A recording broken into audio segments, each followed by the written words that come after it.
இந்த குகைக்குள்ளே தான் சீதை அவர்கள் வாழ்ந்ததாக சொல்லப்படுது. அது மட்டும் இல்லாமல் ஆதி மனிதர்கள் வாழ்ந்துருக்காங்க. மேலேருந்து பாருங்கள் எத்தனை துளைகள் இட்டு இருக்காங்க. ரொம்ப அரிதான ஒரு மூலிகை நம்ம போகக்கூடிய இந்த பாதையில் இருக்குது. தலை பாருங்கள், ஏலியனுடைய தலை மாதிரி இருக்குது. திரிசூலம் தெரியுதுங்களா? இது அவனுடைய வேட்டை கருவியாக இருந்திருக்குங்க. இங்கே ஒரு பாதை இருக்குது. கோட்டைக்கு உள்ளே வர ஒரு நுழைவாயிலாக இருந்திருக்குங்க. முதல்ல நம்ம பார்க்கக்கூடிய கண்காணிப்பு மேடை இங்கே வந்து கதவுகள் இருந்திருக்கு. இங்கே பார்க்கலாம் நீங்கள் உருளையான தூண்களை வந்து பயன்படுத்தியிருக்காங்க. பெரிய கல்வெட்டுங்க, இங்கிருந்து அது வரைக்கும் இருக்குது. இந்த கல்வெட்டு வந்து முதலாம் குலோத்துங்க சோழனுடைய ஒரு கல்வெட்டு. இது போன்ற இடத்துல தான் உளியை வச்சு தீட்டுவாங்க. அது வந்து பயன்படுத்தக்கூடிய ஒரு இடமா இதை வந்து பயன்படுத்தியிருக்காங்க. உரலுடைய ஒரு அமைப்பு இருக்குது பாருங்கள். இங்கே ஒன்று இருக்கு பாருங்க, பெருசாக இருக்குது பாருங்கள். இது ரொம்ப பெருசாக இருக்குது. இதில் தான் நம்ம கீழே இறங்கி போகணும். தமிழ் ஒற்றை எழுத்துக்கள். இந்த கோயிலும் இந்த கோட்டையும் இந்த வரலாறு இல்லைன்னா இந்த மலையும் இன்னைக்கு கிடையாது. 4000 வருடங்களுக்கு முன்னாடி ஆதி மனிதர்கள் இந்த குகைக்குள் வந்து வாழ்ந்துருக்காங்க. ரொம்ப வரலாற்று சிறப்பு மிகுந்த ஒரு இடத்த தான் இன்னைக்கு நம்ம பார்க்க போகிறோம். இந்த காணொலியில் முடிச்சு பாருங்க, கண்டிப்பாக சுவாரஸ்யமாக இருக்கும். Welcome to my channel Indian traveller. நான் CJ.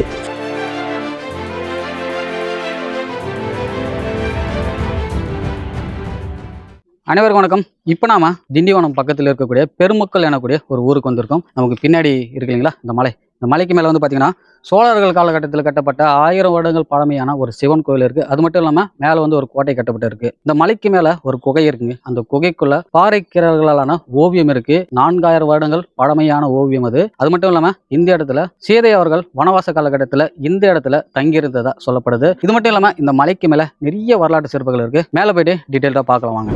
இங்கிருந்து மலைக்கு மேலே போக வந்து பார்த்தீங்கன்னா தாய்ப்பாறையிலே வந்து படிகள் வந்து செதுக்கப்பட்டு இருக்கு. இங்கே அடிவாரத்தில் நம்ம பார்க்கலாம். இங்கே ஒரு விநாயகருடைய ஒரு பெரிய ஒரு சிலை இருக்குது. ஆனால் இது சேலமடைஞ்சிருக்கு. படிகள் நல்லா தான் இருக்குது பயணிக்க. இந்த மலைக்கு மேலே போக மொத்தம் வந்து பார்த்திங்கன்னா 2 பாதைகள் இருக்குது. அந்த பக்கம் ஒரு பாதை இருக்குது. அது வந்து மொத்தமே படிகளே இருக்கும். கொஞ்சம் செங்குத்தாக இருக்கும். இதில் கொஞ்சம் எளிமையாக பயணிக்கலாம். சுற்றிலும் பார்க்கலாம். நம்ம செழிப்பான ஒரு பகுதி தான். இதுவும் ரொம்ப பழமையான ஒரு சிவன் கோவில். இதுவும் சோழர் காலகட்டத்தில் கட்டப்பட்ட ஒரு கோவில். இப்போ வந்து பார்த்திங்கன்னா இந்த கோவில் வந்து மறுசீரமைப்பு பண்ணிட்டு இருக்காங்க. இங்கேருந்து நமக்கு படிகள் அமைச்சிருக்காங்க. நம்ம ஏறி வரக்கூடிய இந்த வழியில் வந்து ஒரு மூலிகை வந்து பார்க்க முடியுதுங்க. தெரியுதுங்களா? இது வந்து தராசு கொடின்னு சொல்லுவாங்க. அங்கே இருக்குது, அந்த இடத்துல இருக்குது, நிறைய இருக்குது. இது வந்து அபூர்வ வகையான ஒரு மூலிகை. 4448 நோய்களை குணப்படுத்தக்கூடிய ஒரு மூலிகை. ஈஸ்வர மூலிகைன்னு சொல்லுவாங்க. ரொம்ப அரிதான ஒரு மூலிகை. நம்ம போகக்கூடிய இந்த பாதையில் இருக்குது. இது தராசு மாதிரி இருக்கும், அதனால் தராசு கொடி அப்படின்னு சொல்லுவாங்க.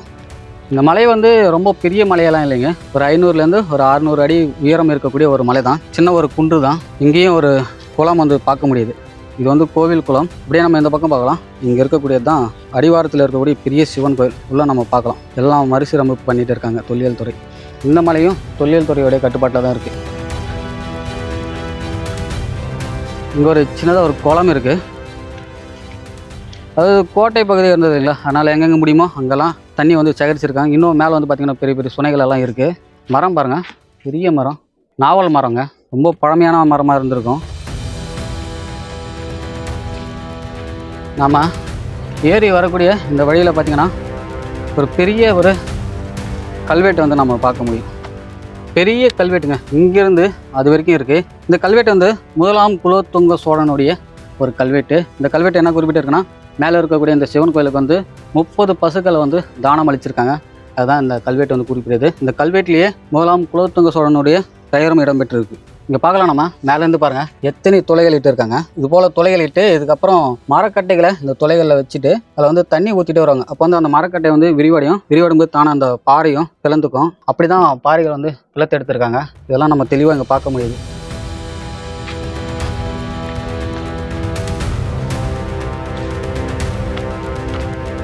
இந்த இடத்துல படிகள் வந்து கொஞ்சம் நெட்டாக இருக்குங்க.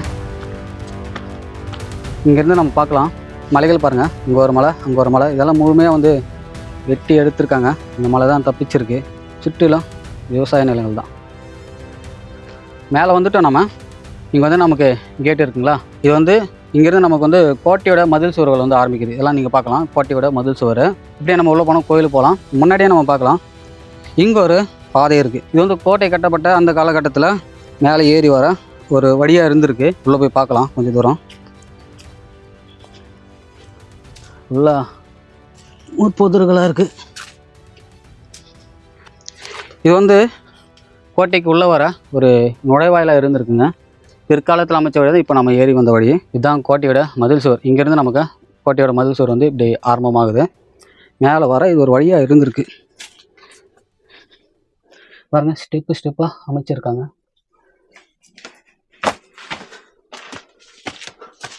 இப்படி வருது வழி இப்படி வந்து இப்போ அங்கேருந்து நம்ம அப்படி போனோம். அப்படியே இப்படி வழி இப்படி வந்து இப்படி போயிருக்குள்ள ரொம்ப தாழ்வாக அமைச்சிருக்காங்க. சின்ன ஒரு பாதை தான். இதெல்லாம் கோட்டையோட மதில் சுவர். இது வரைக்கும் கோட்டையோட மதில் சுவர்கள் வந்து நம்ம பார்க்கலாம். இந்த பக்கத்துலேருந்து அப்படியே இந்த பக்கம் வந்து போகுது, வந்து கனெக்ட் ஆகுது. இன்றைக்கி வந்து கேட்டு போட்டு வச்சுருக்காங்க. இந்த கோட்டையில் மொத்தம் 2 கண்காணிப்பு மேடைகள் இருக்குது. இது வந்து முதல் கண்காணிப்பு மேடை. அந்த பக்கம் ஒரு கண்காணிப்பு மேடை இருக்குது, அப்புறம் பார்க்கலாம். இங்கே வந்து தெலுங்கு கல்வெட்டுகள் இருக்குங்க. வந்து பிற்காலத்தில் செதுக்கப்பட்டு இருக்கணும். இதுதான் முதல்ல நம்ம பார்க்கக்கூடிய கண்காணிப்பு மேடை. இங்கேருந்து வியூ காட்டுறோம் பாருங்கள். இந்த பக்கம் ஃபுல்லாகவே நம்ம பார்க்கலாம். அங்கே தான் அந்த குகை இருக்குது, நம்ம அப்புறம் போகலாம். இதுதான் நம்ம மலைக்கு மேலே இருக்கக்கூடிய சோழர் காலத்து சிவன் கோவில். இங்கே வந்து ஒரு ஆஞ்சநேயர் கோவில் இருக்குது. இந்த மலைக்கு மேலே இருக்கக்கூடிய இந்த சிவன் கோவில் வந்து பார்த்திங்கன்னா சோழர்கள் காலகட்டத்தில், முதலாம் குலோத்துங்க சோழன் காலகட்டத்தில் கட்டப்பட்டது. பிற்காலத்தில் இந்த கோட்டை வந்து விஜயநகர பேரரசு வந்து கட்டிடலாம்னு சொல்லப்படுது. விஜயநகர பேரரசு நாயக்கர்கள் வந்து இந்த கோட்டையை கட்டியிருக்கலாம். அதுக்கு பிறகு வந்து நவாபுகள், அதுக்கப்புறம் பிரிட்டிஷ் கையில் அந்த கோட்டை வந்து போயிடுச்சு. அதை பற்றி தெளிவாக அப்புறம் பேசலாம். முதல்ல நம்ம மேலே இருக்கக்கூடிய சிவன் கோவில் பார்த்துட்டு வந்துடலாம். நம்ம மேலே போகிறதுக்கு முன்னாடி இங்கே ஒரு வழி இருக்குது, பார்க்கலாம். இது வந்து மதில் சுவருங்க. இந்த மதில் சுவரில் உள்ள வர அப்பயே ஒரு வழி கட்டிருக்கணும். அதே போல் இன்னொரு வழியும் இருக்குங்க. இப்படியும் ஒரு வழி வந்து இருந்திருக்கு. கோட்டைக்குள்ளே வர நிறைய வழிகள் இருந்திருக்கு. அந்த பக்கமும் ஒரு வழி இருக்குது, நான் அப்புறமா காட்டுறேன். சின்ன சின்ன வழிகள் வந்து அமைச்சிருக்காங்க. அதே போல் இங்கே வந்து கதவுகள் இருந்திருக்கு, இங்கே பார்க்கலாம் நீங்கள். இதில் வந்து நீளமான மரக்கட்டையை வச்சு அடைச்சிருப்பாங்க. இந்த பக்கம் அந்த பக்கம் வந்து இதை லாக் பண்ணியிருப்பாங்க. இங்கே வீரர்கள் தங்குற மாதிரி சின்ன சின்ன அறைகள் அமைச்சிருக்காங்க. இது வந்து ஒரு மதில் சுவருங்க. மதில் சுவருக்கு இடையில் இந்த மாதிரி அமைச்சிருக்காங்க. இங்கேயும் ஒரு சுனை இருக்குது, அங்கே ஒரு சுனை இருக்குது, இங்கேயும் ஒரு சுனை இருந்திருக்கு. இதில் சுத்தமாக தண்ணி இல்லை. நம்ம பார்க்கலாம். நிறைய தொழில் துறையோட அறிவிப்பாளைகள் வந்து வச்சுருக்காங்க. தொழில் துறையோடைய கட்டுப்பாட்டில் தான் இந்த மலை முழுவதும் இருக்குது இப்போதைக்கு. இங்கே ஒரு ஆஞ்சநேயர் கோவில் இருக்குது. விஜயநகர பேரரசு காலகட்டத்தில் நாயக்கர்கள் கட்டப்பட்ட கோவில். அந்த அப்புறம் பார்ப்போம். முன்னாடியே நம்ம பார்க்கலாம், தட்சணாமூர்த்தியோடைய ஒரு அழகிய ஒரு சிற்பத்தை வந்து இந்த கோவில் முன்னாடியே நம்ம பார்க்கலாம். அதே போல் இந்த பக்கம் வந்து விநாயகருடைய ஒரு சிற்பத்தை பார்க்கலாம். நம்ம பார்க்கலாம், இந்த கோவில் தூண்கள் எல்லாம் 1000 வருடங்கள் பழமையானது. முதலாம் குலோத்துங்க சோழன் காலகட்டத்தில் கட்டப்பட்ட கோவில். நல்லா உருளையான தூண்களை வந்து பயன்படுத்தியிருக்காங்க. கோவிலுக்கு வந்து என்ட்ரன்ஸ் வந்து அந்த பக்கம் இருக்குது. வந்து கேட் க்ளோஸ் பண்ணியிருக்காங்க. நான் கீழேயே கேட்டிருந்தேன், இன்றைக்கி வந்து பூஜாரி ஐயாவுடைய மகனுக்கு வந்து திருமணமா, அதனால் வந்து கோவில் வந்து நட சாத்தப்பட்டிருக்கு அப்படின்னு சொல்லி கீழே சொல்லியிருந்தாங்க. சரி, இவ்வளோ தூரம் வந்துட்டோம், நம்ம கோவிலை மட்டும் கட்டிட்டு போகலாம்னு சொல்லி தான் வந்தோம். இந்த கோவில் முழுவதும் நம்ம பார்க்கலாம். இந்த கோவில் சுவர்களில் ஒரு இடம் இல்லாமல் மொத்த இடத்துலையும் கல்வெட்டுகள் வந்து செதுக்கியிருக்காங்க. 60க்கும் மேற்பட்ட கல்வெட்டுகள் வந்து இந்த கோவில் முழுவதும் வந்து செதுக்கப்பட்டிருக்கு. சோழர்களுடைய கல்வெட்டு, முதலாம் குலோத்துங்க சோழன், விக்ரம சோழன், அதே போல் காடவராயர், சம்பூர்வராயர், பாண்டியர்கள் கல்வெட்டு, விஜயநகர பேரரசு, நாயக்கர்கள் கல்வெட்டுன்னு சொல்லி 60க்கும் மேற்பட்ட கல்வெட்டுகள் இந்த கோவில் முழுவதுமே செதுக்கப்பட்டிருக்கு. இந்த கல்வெட்டுகளில் சோழர் காலகட்டத்தில் இந்த கோவிலை சுற்றி இருக்கக்கூடிய நிலங்கள், இந்த கோவிலுக்கு சொந்தமான நிலங்கள் வந்து குத்தகைக்கு விட்டு இருக்காங்க. சுற்றிலும் இருக்கக்கூடிய விவசாயிகளுக்கு வந்து குத்தகை விட்டு இருக்காங்க. அதில் வரக்கூடிய வருமானத்தை எடுத்து இந்த கோவில் செலவுக்கு வந்து பயன்படுத்திருக்காங்க. அப்படி குத்தகை விடக்கூடிய அந்த காலகட்டத்தில் 1000 வருடங்களுக்கு முன்னாடி சோழர்கள் எப்படி குத்தகை விட்டாங்க சொல்லி அதை பற்றி டீட்டெயிலான ஒரு கல்வெட்டும் இந்த கோவில் இருக்குது. அதே போல் இங்கே இருக்கக்கூடிய இந்த கல்வெட்டுகள் வந்து சுற்றி இருக்கக்கூடிய ஊர்களுடைய பேர் 1000 வருடங்களுக்கு முன்பு என்ன பேரில் அழைச்சாங்கன்னு சொல்லி குறிப்பிட்டிருக்காங்க. குறிப்பாக சொல்லணும்னா இன்றைக்கி வந்து நம்ம இருக்கக்கூடிய இந்த இடம் வந்து விழுப்புரம் மாவட்டம். அன்றைய விழுப்புரம் வந்து விழுப்பாறையான்னு சொல்லி அழைச்சிருக்காங்க. அதே நம்ம இங்கே இருக்கக்கூடிய கல்வெட்டுகளை நம்ம பார்க்கலாம். அதே போல் இது வந்து பெருமுக்கல் இல்லைங்களா, இன்றைக்கி வந்து பெருமுக்கில் அப்படின்னு சொல்லி அழைக்கப்பட்டிருக்கு இந்த பகுதியை. நம்ம வந்து பார்க்கலாம், சோழர் காலகட்டத்தில் கட்டப்பட்ட அந்த கோவிலுடைய தூண்கள் அமைப்பு இது. பிற்காலத்தில் இந்த கோவில் வந்து பார்த்தீங்கன்னா நிறைய போர்கள் வந்து சந்திச்சிருக்கு, நிறைய சிதலம் அடைஞ்சிருக்கு. ஏன்னா கோவிலை சுற்றிலுமே பிற்காலத்தில் வந்து கோட்டை கட்டப்பட்டிருக்கு. இந்த கோட்டையில் நிறைய போர்கள் வந்து சந்திச்சிருக்கு. அப்படி இந்த கோவில் போர் காலகட்டத்தில் சிதலம் அடையும் போது இந்த தூண்கள் எல்லாம் விஜயநகர பேரரசு நாயக்கர்கள் வந்து அவங்க வந்து இந்த தூண்கள் வந்து அமைச்சிருக்காங்க. அவங்களும் நிறைய இந்த கோவிலுக்கு வந்து திருப்பணி வந்து செஞ்சிருக்காங்க. பார்க்கலாம், இந்த வரிசையில் இருக்கக்கூடிய தூண்கள் எல்லாமே விஜயநகர பேரரசு காலகட்டத்தில் நிறுவப்பட்ட தூண்கள் தான். இப்போ நம்ம கோவிலுக்கு முன்பக்கம் போய் பார்க்கலாம். நிறைய கல்வெட்டுகள் கோவிலை சுற்றியுமே பார்க்கலாம். இந்த பக்கம் க்ளோஸில் இருக்குது. கோவிலுக்கு அந்த பக்கம் ஒரு என்ட்ரன்ஸ் இருக்குது. அந்த பக்கத்துலேருந்து எப்படி இருக்குன்னு பார்க்கலாம். நம்ம பார்க்கலாம். இங்கே நிறைய கல்வெட்டுகள் நம்ம பார்க்கலாம். இந்த கோவிலை சுற்றிலுமே கல்வெட்டுகள் தாங்க. நான் அப்பயே சொல்லியிருந்தேன் இல்லைங்களா, இன்றைய விழுப்புரம் வந்து அன்னைக்கு வந்து விழுப்பறையன்னு சொல்லி குறிப்பிட்டிருப்பாங்க. அந்த கல்வெட்டு நம்ம இங்கே பார்க்கலாம். வி-ரு-இப்-ப-ர-ய-இன் தெளிவாக படிக்க முடியுங்க. இது வந்து 13ஆம் நூற்றாண்டு காலகட்டத்தை சேர்ந்த கல்வெட்டு, பாண்டியர்களுடைய கல்வெட்டு. கோவிலுக்குள்ளே தான் போக முடியல. உள்ள மண்டபம் தூண்கள் எல்லாம் பாருங்கள், உருண்டை வடிவில் இருக்குங்களா. இது வந்து சதுர வடிவில் தூண்கள் இருக்குது முன்னாடி. இது வந்து பிற்காலத்தில் ஏன்னா சேலம் அடைஞ்சிருந்தால் இந்த 2 தூண்கள் வந்து ரீப்ளேஸ்மெண்ட் பண்ணியிருப்பாங்க. நிறைய தூண்கள் மாற்றி அமைச்சிருக்காங்க. உள்ளெல்லாம் பார்க்கலாம். இதுதான் மண்டபம், இதுதான் நமக்கு கருவறை. இங்கே வந்து நந்தி இருக்கார். இங்கே தான் சிவபெருமான் இருக்கக்கூடிய கருவறை. மேலே நம்ம பார்க்கலாம் விமானம் எல்லாமே இன்னைக்கு இல்லை, செங்கற்களாலான விமானம் வந்து அமைச்சிருக்காங்க. ஆரம்பத்தில் பார்க்கலாம் செங்கற்களாலான சிவர்கள் தான். குலோத்துங்கன் காலகட்டத்தில் கட்டப்பட்ட கோவில் முதல்ல செங்கலால் தான் கட்டியிருக்காங்க. பிற்காலத்தில் ஒரு கட்டடை கோயிலாக மாற்றிருக்காங்க. தூண்கள் அப்படியே இணைச்சி கட்டியிருக்காங்க.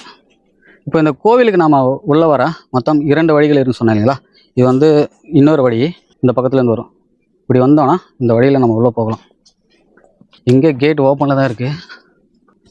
இதுதான் கோவிலுக்குள்ளே வர ப்ராப்பரான வழி. வந்து இந்த பக்கம் வரோம். நம்ம அந்த கல்வெட்டு காட்டுறதுக்காக நம்ம இன்னொரு வழி ஏறி வந்தோம். இதுதான் மெயின் என்ட்ரன்ஸு. இந்த பக்கத்தில் வந்து நம்ம அப்படியே அந்த பக்கம் போகலாம். இங்கே இருக்கக்கூடிய இந்த சிவபெருமானோட பெயர் வந்து ஸ்ரீ முக்திய ஜல ஈஸ்வரர்.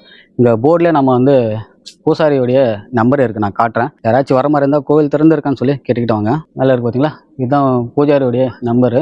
பொதுவாக வந்து 9 மணிலேருந்து 4 மணி வரைக்குமே கோவில் திறந்துருக்குன்னு சொல்லி நான் கேள்விப்பட்டேன். இன்றைக்கி வந்து பூஜாரி ஐயாவுடைய மகனுக்கு திருமணமாக நல்லா விடுமுறை. இங்கேருந்து நம்ம பார்க்கலாம். இதுதான் கோவிலுக்கு உள்ளே இருக்கக்கூடிய மண்டபங்க. இதெல்லாம் பெரிய ஒரு கோவில் தான். முன்னாடியே அங்கே 2 சிவலிங்கங்கள் இருக்குது. இப்போ தெரியுது பாருங்கள், இதுதான் கருவறை.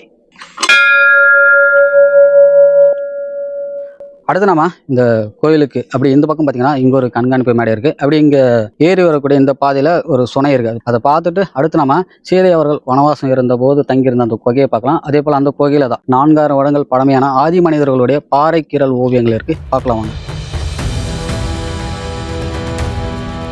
முதல்ல ஒரு கண்காணிப்பு மேடை பார்த்தீங்களா, இது வந்து 2வது கண்காணிப்பு மேடை. இன்னைக்கு வந்து பார்த்தீங்கன்னா இது வந்து கார்த்திகை தீபம் விளக்கேற்றக்கூடிய ஒரு இடமா அந்த கண்காணிப்பு மேடை வந்து பயன்படுத்திட்டு இருக்காங்க. இங்கேருந்து நம்ம பார்த்தோன்னா இந்த பக்கம் ஃபுல் வியூ நம்ம பார்க்கலாம். இந்த பக்கம் யாராச்சும் எதிரிங்க வராங்கன்னா இங்கேருந்து கண்காணிப்பாங்க.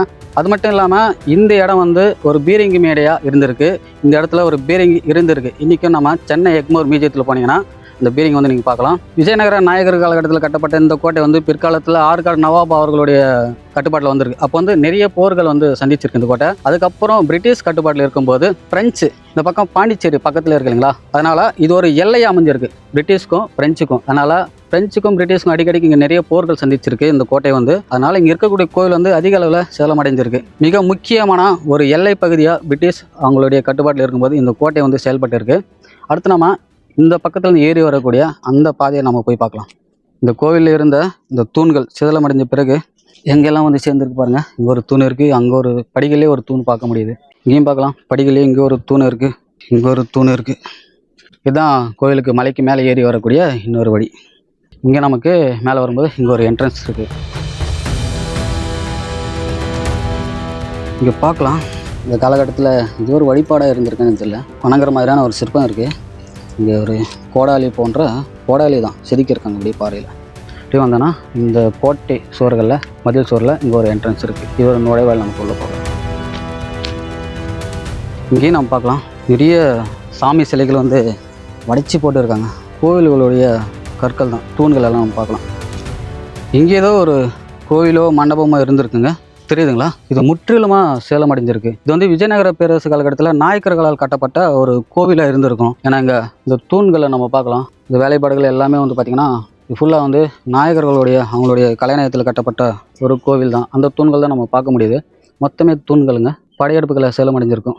விஜயநகர பேரரசு வரைக்குமே இந்த கோவில்களுக்கெல்லாம் நிறைய திருப்பணிகள் வந்து செஞ்சுருக்காங்க. அதுக்கு பின்னாடி வந்த முகலாயர்கள், ஆற்காடு நவாப் அவர்கள், பிரிட்டிஷ் அவர்களுடைய காலகட்டத்திலாம் படையெடுப்பில் தான் இந்த கோவில் நிறைய சேலம் அடைஞ்சிருக்கு. அது வரைக்கும் இந்த கோவில்கள் வந்து நல்லா தான் இருந்திருக்கு. முகலாயர்கள் இந்த பகுதி ஆட்சி புரிந்தாங்கன்றதுக்காக இந்த மலையோட அடிவாரத்தில் பாலடைந்த ஒரு தர்கா வந்து இன்றைக்கும் நம்ம பார்க்க முடியும். மலையோட அடிவாரத்தில் அமைஞ்சிருக்கு. இந்த பக்கம் ஏறி வரக்கூடிய பாதை இது வந்து மொத்தமே படிகள் பாதை தான். இந்த பாதையில் நம்ம ஏறி வரலாம். இதுதான் பிரதான வழின்னு சொல்லலாம் கோவிலுக்கு மேலே வர. நம்ம வந்து அந்த பக்கம் அந்த கல்வெட்டை பார்க்கறதுக்காக நம்ம வந்து அந்த வழியில் ஏறி வந்தோம். இங்கே நம்ம பார்க்கலாம், இங்கே ஒரு குளம் இருக்குது. மீன்கள் நிறைய இருக்குங்க, எக்கச்சக்கமான மீன்கள் இருக்குது. எல்லாம் ஜிலேபி மீன், எல்லாம் பெரிய பெரிய மீனெல்லாம் இருக்குங்க. மொத்தம் இந்த கோட்டையில் இது போன்ற சுனைகள் வந்து ஒரு 3 இருக்குது. இது வந்து பெரிய அளவிலான ஒரு சுனை. இது வந்து ரொம்ப ஆழமாக இருக்கும்னு சொல்லி நம்ம கேள்விப்பட்டிருந்தோம். கோட்டைகளில் முக்கியமாக தண்ணீர் வந்து எந்த அளவுக்கு சேகரிக்க முடியுமோ அந்த அளவுக்கு தண்ணீர் வந்து சேகரிப்பாங்க. அதற்காக தான் இந்த மாதிரி இயற்கையான சுனைகள் அமைஞ்சிருக்கும். ஒரு சில இடத்துல சுனைகளை இன்னும் ஆழப்படுத்தி இருப்பாங்க. ரொம்ப சில்லுன்னு இருக்குது தண்ணி. மீன்கள் பாருங்கள் எவ்வளோ இருக்குது, நிறைய மீன்கள் ஓடிட்டு இருக்குது. பக்கத்தில் நம்ம பார்க்கலைங்க. இது வந்து பார்த்திங்கன்னா உளிகளை வந்து கூர்மைப்படுத்த, உளிகளை தீட்டக்கூடிய ஒரு பகுதி இருக்கு பாருங்கள். இதில் வச்சு தான் நீர்நிலைக்கு பக்கத்தில் தான் இந்த மாதிரி உளிகளை வந்து அட்டை தீட்டுவாங்க. தண்ணி விட்டு தண்ணியோடு சேர்த்து தீட்டுவாங்க. இங்கே இருக்கும் பாருங்கள். இது போன்ற இடத்துல தான் உளியை வச்சு தீட்டுவாங்க. அது வந்து பயன்படுத்தக்கூடிய ஒரு இடமா இதை வந்து பயன்படுத்தியிருக்காங்க. அடுத்து நாம இங்கேருந்து பக்கத்தில் இருக்கக்கூடிய அந்த சீதை வாழ்ந்ததாக சொல்லக்கூடிய அந்த ஒரு குகைக்கு போகலாம் வாங்க. இந்த கோவில் வந்து முக்திய ஜல ஈஸ்வரர் அப்படின்னு சொல்லி அழைக்கிறாங்க. முக்தியால ஈஸ்வரர் அப்படின்னு சொல்லி அழைக்கப்படுது. போர்டில் வந்து முக்திய ஜல ஈஸ்வரன் சொல்லி போட்டிருக்காங்க. ஆனால் அழைக்கிறது முக்தியால ஈஸ்வரன் சொல்லி அழைப்பாங்க. நம்ம இப்படியே போனோம்னா இங்கே வந்து ஆஞ்சநேயர் கோவில் இருக்குங்களா, அதை பார்த்துட்டு அப்படியே நம்ம இந்த சீதை வாழ்ந்த குகையை பார்க்கலாம் வாங்க. இந்த ஆலயம் வந்து ஆஞ்சநேயருடைய ஒரு ஆலயங்க. விஜயநகர பேரரசு காலகட்டத்தில் அப்போ நாயக்கர்கள் இந்த பகுதி ஆட்சி பண்ணிட்டு இருக்கும்போது அவர்கள் கட்டிய ஒரு ஆஞ்சநேயர் கோவில். எல்லா கருவறையும் மூடி தான் இருக்குது. ஆனால் இங்கே பார்க்க முடியும், தெரியுதுங்களா, ஆஞ்சநேயருடைய ஒரு புடைப்பு சிற்பம் தான் இங்கே வைக்கப்பட்டிருக்கு. விஜயநகர பேரரசு காலகட்டத்தை சேர்ந்த ஒரு ஆஞ்சநேயருடைய ஒரு சிற்பம், நாயகர்கள் கட்டிய கோவில். கோவிலுக்குள்ளே ஒரு புடைப்பு சிற்பம் இருந்தால் கூட ஆஞ்சநேயர் கோவில் வந்து ஒரு பெரிய ஒரு கோவிலாக, ஒரு கட்டழை கோவிலாக இந்த இடத்துல கட்டியிருக்காங்க. இங்கேருந்து நம்ம அப்படியே முன்னாடி இப்படி போனோன்னா நம்ம அங்கே பார்க்கலாம். அங்கே வந்து தொழில் துறை வந்து அறிவிப்பு பலகைகள் வந்து நிறைய வச்சுருக்காங்க. அங்கேருந்து நம்ம அந்த மதில் சுவர் இறங்கி நம்ம உள்ளே போனோன்னா அந்த குகைக்கு நம்ம போகலாம். இங்கேயும் ஒரு குளம் இருக்குது, சுனை நீர். இதில் நிறைய மீன்கள் இருக்குங்க. ஜிலேபி மீன். அந்த பக்கம் படிகள் அமைச்சிருக்காங்க. அங்கே ஒரு புத்து இருக்குது பாருங்கள், பெரிய புத்து. இங்கே நம்ம பார்க்கலாம் உரலுடைய ஒரு அமைப்பு இருக்குது பாருங்கள். இந்த இடத்துல இடிக்கிறது, அரைக்கிறது, இந்த மாதிரி ஏதோ மக்கள் இங்கே பயன்படுத்தியிருக்காங்க. அதே மாதிரி இங்கேயும் ஒன்று இருக்குது. இங்கே ஒன்று இருக்குது பாருங்கள், பெருசாக இருக்குது பாருங்கள். ஒரு பெரிய ஒரு உரலுங்க. இது ரொம்ப பெருசாக இருக்குது. அங்கே ஒன்று இருக்குது, இங்கே ஒன்று இருக்குங்களா. அதே மாதிரி இங்கேயும் இருக்குது பாருங்கள். அதாவது அந்த காலகட்டத்தில் இந்த கோட்டையில் பணிபுரிந்து கொண்டிருந்த சிப்பாய்கள் அவங்களுக்கெல்லாம் அரைக்கிறதுக்காக இந்த இடத்த வந்து கண்டிப்பாக பயன்படுத்தியிருக்கலாம். ஏன்னா நீர்நிலையும் பக்கத்தில் இருக்குது நமக்கு. இங்கேருந்து நாம் அப்படியே கீழே இறங்கி போகிற மாதிரி இருக்கும். இறங்கி போனோன்னா நம்ம அந்த குகைக்கு போகலாம். இதில் தான் நம்ம கீழே இறங்கி போகணும். இன்னும் கொஞ்சம் தூரம் உள்ளே போனோன்னா அந்த இடத்துல அந்த குகையை நம்ம பார்க்கலாம். இந்த குகையில் ஆதி மனிதர்கள் வந்து வாழ்ந்திருக்காங்க. அதுவும் 3000 4000 வருடங்களுக்கு முன்னாடி வாழ்ந்திருக்காங்க. அதற்கு ஆதாரமாக தான் நம்ம வந்து இந்த பாறை கீறலை வந்து பார்க்குறோம். அது மட்டும் இல்லாமல் இந்த குகைக்குள்ளே 6ஆம் இல்லை 5ஆம் நூற்றாண்டை சேர்ந்த தமிழ் ஒட்டை எழுத்துக்களும் இந்த கோயில்கள் வந்து கண்டெடுக்கப்பட்டிருக்கு. அது மட்டும் இல்லாமல் இங்கே இருக்கக்கூடிய மக்களுடைய ஆழமான ஒரு நம்பிக்கை, சீதை அவர்கள் வந்து அவங்களுடைய வனவாச காலகட்டத்தில் இந்த இடத்துல ஒரு சில நாட்கள் வந்து வாழ்ந்ததாக நம்பப்படுது. இதுதான் இந்த கோட்டையை சுற்றி இருக்கக்கூடிய ஒரு மதில் சுவர். இங்கேயும் நான் பார்க்கலாம். இது ஒரு உரலா இல்லைன்னா ஒரு ஆவடியா என்னன்னு தெரியல. ஏன்னா கீழே வந்து கேப் இருக்குது. இது வந்து பிற்காலத்தில் வெட்டப்பட்டிருக்குங்க படிகள். இதுதான் அந்த குகை. இந்த குகைக்குள்ளே தான் சீதை அவர்கள் வாழ்ந்ததாக சொல்லப்படுது. அது மட்டும் இல்லாமல் ஆதி மனிதர்கள் வாழ்ந்துருக்காங்க. உள்ளே போகலாம். காட்டு ஓனா ஒன்று இருக்குது. காட்டு ஓனாவா பல்லியான்னு தெரியல.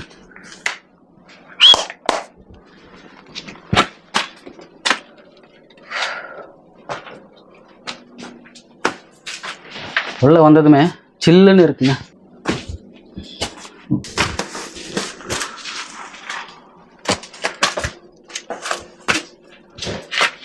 சிறப்பு கட்டிடலாம். ரொம்ப பாறை வந்து ரொம்ப மென்மையாக இருக்குங்க. மக்கள் வந்து கால் பாதங்கள் பட்டு அவங்க நடந்து அவங்க பயன்படுத்திய ஒரு பகுதியாக இருந்தால் மட்டும்தான், பல ஆண்டு காலம் பயன்படுத்தியிருந்தால் மட்டும்தான் இந்த அளவுக்கு ஒரு மென்மையாக இருக்கும். பாருங்கள் எவ்வளோ மென்மையாக இருக்கு பாருங்கள். லைட் அப்படியே ரிஃப்ளெக்ட் ஆகுது பாருங்கள். நான் சொன்னேன் இல்லைங்களா, பாறை கீறல்கள். இதுதான் அந்த பாறை கீறல்கள். எல்லாமே பார்க்கலாம். இந்த பாறை முழுவதுமே பாறை கீறல்கள் இருக்குங்களா. இங்கே பாருங்கள், ஒரு உருவம் தெரியுதுங்களேங்க. அப்படியே ஒரு உடம்பு மாதிரி. இது ரெண்டும் கால்கள், இது வந்து கை. தெரியுதுங்களா? நான் மார்க் பண்ணி வேணுமென்னா காட்டுறேன், அப்படியே பாருங்கள். அதாவது குழந்தைகள் ஒரு படம் வரைஞ்சா எப்படி இருக்கும் அந்த மாதிரி வரைஞ்சிருக்காங்க. நிறைய இருக்குது, நிறைய கிறுக்கல்கள் இருக்குது. இது வந்து கொஞ்சம் பள்ளமாக இருக்குது. இது வந்து நாகங்களுடைய ஒரு சிற்பம் அப்படின்ற மாதிரி சொல்கிறாங்க. 4 தலைகள் 5 தலைகள் கொண்ட ஒரு நாகத்துடைய ஒரு சிற்பமாக இருக்குன்னு சொல்கிறாங்க. ஆனால் நிறைய இடத்துல இருக்குது அந்த பள்ளம். இங்கே இருக்குது பாம்பு மாதிரி இருக்குது. ஆனால் நிறையா நான் சொன்னேன் இல்லைங்களா, தமிழ் ஒட்டை எழுத்து கல்வெட்டுகள் அப்படின்னு சொல்லி இங்கே இருக்குது பார்த்தீங்களா. இதுதான் வந்து தமிழ் ஒற்றை எழுத்துக்கள். இது தொழில்துறையை வந்து என்ன சொல்கிறாங்கன்னா, இது சரியாக என்ன எழுத்துன்றது கம்ப்ளீட் ஆகலன்னு சொல்கிறாங்க, புரியல அப்படின்னு சொல்கிறாங்க. ஆனால் இது வந்து தமிழ் ஒற்றை எழுத்துக்கள். குகை பாருங்கள் இப்படி இருக்கு. ஒரு பாறை இருக்குங்க. இது பாறை எடுக்கலாம் குகை. இங்கே பாருங்கள், ஒரு டிசைன் பாருங்கள், தெரியுங்களா? ஒரு டிசைன் மாதிரி இருக்குது பாருங்கள், ஒரு டிசைன் மாதிரி இருக்குது. நிறைய கோடு கோடு. இங்கே ஒரு மனிதனோட சிற்பம் பாருங்கள். இது கால்களா, இது கைகளா, தலை பாருங்கள், ஏலியனுடைய தலை மாதிரி இருக்குது, தெரியுங்களா? நம்ம தெளிவாக பார்த்தா பார்க்க முடியுது, தெளிவாக தெரியும் பாருங்கள். மேலே இருக்கிறது அது தலை, அப்படியே 2 கைகள் 2 கால்கள் இருக்குது. இது வரைக்குமே பாறை கீறல்கள் இருக்குது. இந்த பக்கம் பார்த்தோன்னா இதுதான் ரொம்ப ஆச்சரியமான ஒரு விஷயம். இங்கே பாருங்கள் எப்படி உட்காந்துட்டு இருக்கான், இடம் இல்லை. இது பாருங்களேன், ஒரு அம்பு அவன் வேட்டையாட பயன்படுத்திய அவனோட ஆயுதத்தை இங்கே வரைஞ்சி வச்சுருக்கான். அதோட அற்புதம் இங்கே பாருங்கள், திரிசூலம் தெரியுதுங்களா? சூலம் இது அவனுடைய வேட்டை கருவியாக இருந்திருக்குங்க. ஆதி மனிதன் வந்து பார்த்திங்கன்னா இந்த இடத்துல வாழ்ந்துருக்கான். கிட்டத்தட்ட 3000 4000 வருடங்களுக்கு இடைப்பட்ட காலகட்டமாக இருக்கலாம், 4000 வருடங்களுக்கு மேலேயும் இருக்கலாம். அவன் கண்டிப்பாக இரும்பை பயன்படுத்தியிருக்கான் அந்த காலகட்டத்திலே. அதனால தான் இந்த கடுமையான இந்த கிரானைட் ஸ்டோனுங்க, இது கடுமையான இந்த பாறையில் இந்த அளவுக்கு கூர்மையான இரும்பு ஆயுதங்கள் கொண்டு தான் தீட்ட முடியும். அவன் வந்து அந்த காலகட்டத்தில் அவன் பார்த்ததை, அவன் பயன்படுத்திய ஆயுதங்கள் எல்லாம் இந்த இடத்துல வரைஞ்சி வச்சுருக்கான். அவன் அப்பயே வில்லை வந்து பயன்படுத்தியிருக்கான், திரிசூலத்தை பயன்படுத்தியிருக்கான். அவன் பயன்படுத்தக்கூடிய ஆயுதங்களை வந்து இறைவனுக்கு வச்சு படைச்சிருக்கான், அதை வழிபட்டிருக்கான். இங்கே இருக்கக்கூடிய இந்த திரிசூலம் மிகப்பெரிய ஒரு சான்று. அதுக்கு அனைத்து கோயில்களும் நம்ம பார்க்கலாம். சோளம் என்பது எல்லா கோயில்களுக்கு முன்னாடி இருக்கும். ஆதி காலத்தில் மனிதன் சோளத்தை வந்து வேட்டையாட பயன்படுத்தியிருக்கான். அவன் வழிபடக்கூடிய தெய்வங்களுக்கு முன்னாடி அவனுடைய வேட்டை கருவிகளை வச்சு வழிபட்டிருக்கான். அது அப்படியே காலப்போக்கில் அந்த இடத்துல அப்படியே நட்டு வச்சுட்டு போயிருக்காங்க. பிற்காலத்தில் அது அப்படி தான் வந்திருக்குன்னு சொல்லி நான் நினைக்கிறேன். இந்த குகைக்குள்ளே தான் சீதை அவர்கள் அவங்களுடைய வனவாச காலகட்டத்தில் இந்த பகுதியில் இருந்தப்போ அவங்க வந்து இந்த குகைக்குள்ளே வந்து தங்கியதா இங்கே இருக்கக்கூடிய மக்களுடைய ஒரு ஆழமான ஒரு நம்பிக்கையாக இருக்குங்க. ரொம்ப பழமையான ரொம்ப அற்புதமான ஒரு குகைங்க.